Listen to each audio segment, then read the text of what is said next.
Now hitting on the software and the battery, I mean, this is probably one of the best and weirder aspects of this phone. So first of all, the software, obviously it's running One UI. I think I got One UI 3 not too long ago, and Samsung has weirdly, they've supported their phones a little bit longer, so we got that extra year software updates. But the problem with this phone that I've seen time and time again is that Samsung with their Fold series, they kind of push this update further than like their Galaxy S series, and it gets almost the same life cycle as like their A series, like when the release happens. And I think that's very weird, you know what I mean? Like, this phone costs so much, so why is it getting the same, why is it delayed this much in terms of software updates? I think it's mostly because they have to rework the software for a foldable display, and not a lot of people own these phones, so I think it's very weird that Samsung does it, but I hope they really improve it. And on top of that, if we're wishing, I hope Samsung goes and releases a stock version of software at some point. I think that would be a really cool thing. Again, there's no way to make sure it happens or anything, but I really hope Samsung does something like this at some point. So I think in terms of that standpoint,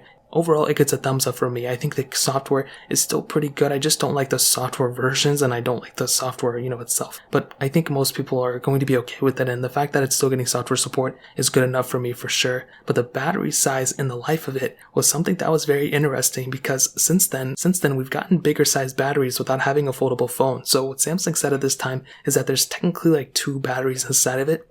And it had a 4300 milliamp hour battery, which I think is great, but it's funny because we have like the Galaxy S21 Plus and the Galaxy S20 Ultra that have like 5000 milliamp hour batteries. So I think it's very interesting. I still think the battery life is pretty good on this thing, but I think for sure the fact that it has reverse wireless charging is still a really cool feature, and ultimately I think it's a pro for sure. So software and battery life, that pretty much covers it up.